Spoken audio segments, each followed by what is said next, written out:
السلام علیکم۔ ہم اپنے چینل پر آنے والے تمام معزز ناظرین کو خوش آمدید کہتے ہیں اور امید کرتے ہیں کہ آپ سب خیریت سے ہوں گے۔ ناظرین، ایک ایسا سوال جو کبھی نہ کبھی آپ کے ذہن میں آیا ہوگا کہ فرعون کی لاش کی ممی کی شناخت آخر کس طرح ہوئی تھی۔ 1891 عیسوی سے پہلے دنیا کا کوئی انسان نہیں جانتا تھا کہ خدائی کا دعویٰ کرنے والے فرعون کی لاش کا کیا ہوا تھا یا ان کے واقعات کیا ہیں۔ الہامی کتاب تورات، بائبل اور قرآن پاک میں اس واقعے کا ذکر تفصیل سے کیا گیا ہے۔ حضرت موسیٰ علیہ السلام اور بنی اسرائیل کی قوم کا پیچھا کرتے ہوئے فرعون پانی میں ڈوب کر غرق ہو گیا تھا، جبکہ حضرت موسیٰ علیہ السلام اور ان کی قوم کو پانی نے اللہ کے حکم سے گزرنے کا راستہ دے دیا تھا۔ اس کے بعد اس کے ساتھ کیا ہوا تھا، اس بارے میں تورات اور بائبل واضح طور پر خاموش ہے، لیکن قرآن پاک میں اس کی انجام دہی کے بارے میں ایک عجیب بات کہی گئی تھی کہ بس ہم تیرے بدن کو سمندر سے محفوظ کر لیں گے تاکہ تو بعد میں آنے والوں کے لیے عبرت کا نشان بن جائے۔ سورہ یونس آیت نمبر 92۔ دوستو، یہ واقعہ آج سے 3000 سال پہلے پیش آیا تھا۔ فرعون کے ڈوب مرنے کے بعد سمندر نے اس کی لاش کو اللہ کے حکم سے باہر پھینک دیا، جبکہ باقی لشکر کا کوئی نام و نشان نہ ملا۔ مصریوں میں سے کسی ایک شخص نے ساحل پر پڑی اس لاش کو پہچان کر اہل دربار کو بتایا۔ فرعون کی لاش کو محل پہنچا دیا گیا۔ درباریوں نے مثالہ لگا کر اسے شان و احترام سے تابوت میں رکھ کر محفوظ کر دیا۔ حنوط کرنے کے عمل کے دوران ان سے ایک غلطی ہو گئی تھی کہ فرعون کیونکہ سمندر میں ڈوب کر مرا تھا اور مرنے کے بعد کچھ عرصہ تک پانی میں رہنے کی وجہ سے اس کے جسم پر سمندری نمکیات کی ایک تہ جم گئی تھی۔ مصریوں نے اس کی لاش پر نمکیات کی تہ اسی طرح رہنے دی اور اسے اسی طرح حنوط کر کے محفوظ کر دیا۔ وقت گزرتا رہا، زمین و آسمان نے بہت سارے انقلاب دیکھے جن کی گرد کے نیچے سب کچھ چھپ کر حتیٰ کہ فرعون کے حنوط شدہ لاشیں بھی زمین کی تہ میں چھپ گئی۔ ان کے نام صرف کتابوں اور ان کی تعمیرات لوگوں کے ذہنوں میں رہ گئے تھے۔ اس واقعے کے 2000 سال بعد اس دنیا میں اللہ کے آخری پیغمبر حضرت محمد صلی اللہ علیہ وآلہ وسلم تشریف لائے۔ ان پر نازل ہونے والی آخری کتاب میں فرعون کے واقعات بڑی تفصیل کے ساتھ بیان کیے گئے تھے، اور اس سلسلے میں اسی فرعون کے جسم کو محفوظ کرنے کی بات بھی ایک آیت میں نازل ہوئی تھی جس کی سچائی پر سب اہل ایمان کا پختہ یقین تھا، لیکن وہ سمجھنے سے قاصر تھے کہ اس خدائی کا دعویٰ کرنے والے کی لاش آخر کہاں محفوظ کی گئی۔ 1871 عیسوی میں مصر کے ایک شہر سے تعلق رکھنے والے غریب اور معمولی چور احمد عبد الرسول کو فرعون کی حنوط شدہ لاش کی طرف جانے والے خفیہ راستے تک رسائی مل گئی۔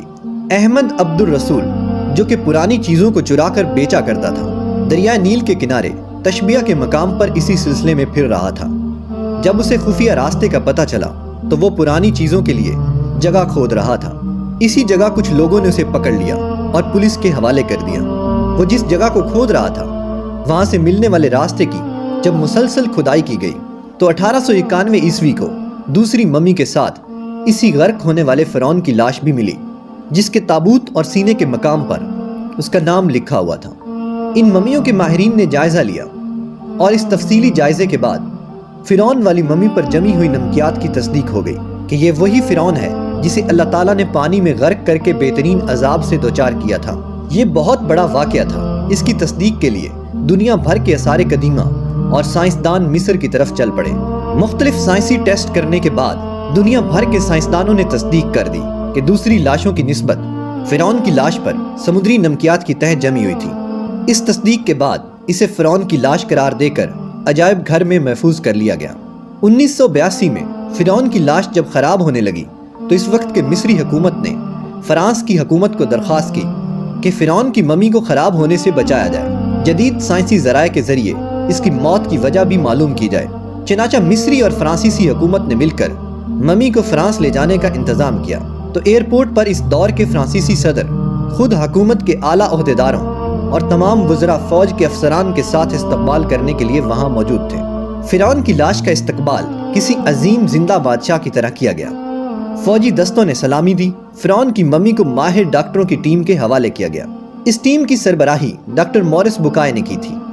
مائکروسکوپ کے تمام اجزاء کا باریکی سے جائزہ لیا گیا تو معلوم ہوا کہ اس کی لاش اور جسم میں سمندری نمکیات ابھی تک موجود ہیں اور موت بھی پانی میں ڈوبنے کی وجہ سے ہوئی۔ ایک بادشاہ کی موت پانی میں ڈوبنے کی وجہ سے ہو، یہ ڈاکٹر مورس کے لیے انتہائی حیرت کی بات تھی۔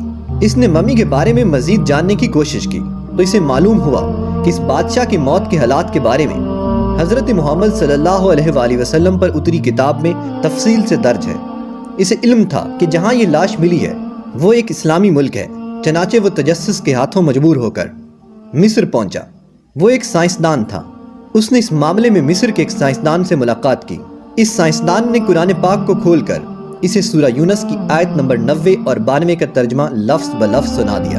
فرعون کا خدائی کا دعویٰ، اس کا پانی میں ڈوب کر مرنا اور پانی سے اس کی لاش کا حنوط ہو جانا اور دوبارہ ملنا اور پھر اس کی لاش کو جدید سائنسی دور میں دوبارہ محفوظ کیا جانا، سب کا اشارہ ایک ہی جانب تھا اور وہ بہت واضح تھا۔ تجھے بعد میں آنے والوں کے لیے عبرت کا نشان بنا دوں گا۔ فرعون کی لاش محفوظ کر کے دنیا کے سامنے رکھ دی گئی، عبرت کے لیے، سوچنے کے لیے۔ عبادت کے لائق اور ہمیشہ رہنے والا وہی ہے جو سب کا خالق اور رازق ہے۔ ڈاکٹر مورس نے جب آیت کا ترجمہ سنا تو اسی وقت پکار اٹھا، اللہ سچا ہے، قرآن سچا ہے اور اس کے نبی حضرت محمد صلی اللہ علیہ وآلہ وسلم سچے ہیں۔ کلمہ پڑھا اور اسلام میں داخل ہو گیا۔ تو دوستو، اگر آپ کو یہ ویڈیو پسند آیا ہے تو لائک کریں اور زیادہ سے زیادہ اپنے دوستوں کو شیئر کریں۔ مزید اچھی ویڈیوز کے لیے ہمارے چینل انفو ویلی کو سبسکرائب کریں۔